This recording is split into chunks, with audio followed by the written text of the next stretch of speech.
Hi everyone. இது என்னோட birthday mini vlog. Birthday முடிஞ்சு ஃபியூ மந்த்ஸ் ஆகுது. பட் ஷேர் பண்ணுறதுக்கு இப்போ தான் டைம் கிடச்சிருக்கு. ஆக்சுவலி இந்த வாட்டி பெரிய பெரிய பிளான்லாம் பண்ணி வச்சுருந்தேன். பட் சில பல ரீசன்ஸ்னால இதெல்லாம் எதுவுமே எக்ஸிக்யூட் பண்ண முடியல. அது முன்னாடியே தெரிஞ்சிச்சு. பிஃபோர் மந்த்தே இதை எதுவுமே பண்ண போகிறதில்ல அப்படின்னு நானே டிசைட் ஆகிட்டேன். ஸோ எல்லா பர்த்டேக்குமே டீஃபால்ட்டாக வல்லக்கோட்டை முருகர் கோவில் தான் போவோம் சின்ஸ் ஃப்ரம் சைல்ட்ஹுட். ஆனால் இந்த வாட்டி வந்து பர்த்டேக்கு ஒரு 2-3 வீக்ஸ் முன்னாடி தான் அங்கே போயிட்டு வந்ததுனால இந்த வாட்டி திருத்தணி போகணும் அப்படின்னு சொல்லிட்டு டிசைட் ஆகிட்டோம். ஆனால் பர்த்டே அன்றைக்கி விடிய காலையிலேருந்து செம மழை நிற்கிற மாதிரியே தெரியல. எப்படி போகிறது இப்படி யோசிச்சுட்டு இருந்தோம். அப்புறமா மார்னிங் அரௌண்ட் ஒரு 10 o'clock போல் மழை விட்டுது. அதுக்கப்புறமா தான் வீட்டிலேருந்து கிளம்பியிருந்தோம்.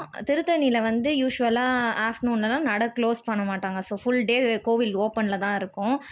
அங்கே சாமி பார்க்க ஆஃப்டர்நூன் போல் ஆயிடுச்சு. அப்புறம் க்ரௌட்லாம் இருந்தாலும் கொஞ்சம் நேரம் நிறுத்தி சாமி பார்க்க வச்சாங்க. அது ஒரு மாதிரி பிளெஸ்டாக ஃபீல் ஆச்சு. யூஸ்வலாக எங்கே போனாலும் கொஞ்சம் ஏர்லியாக போயிட்டு வந்துடும். பட் இந்த வாட்டி போனதே லேட்டுங்கிறதுனால கோவில்லே டைம் போயிடுச்சு.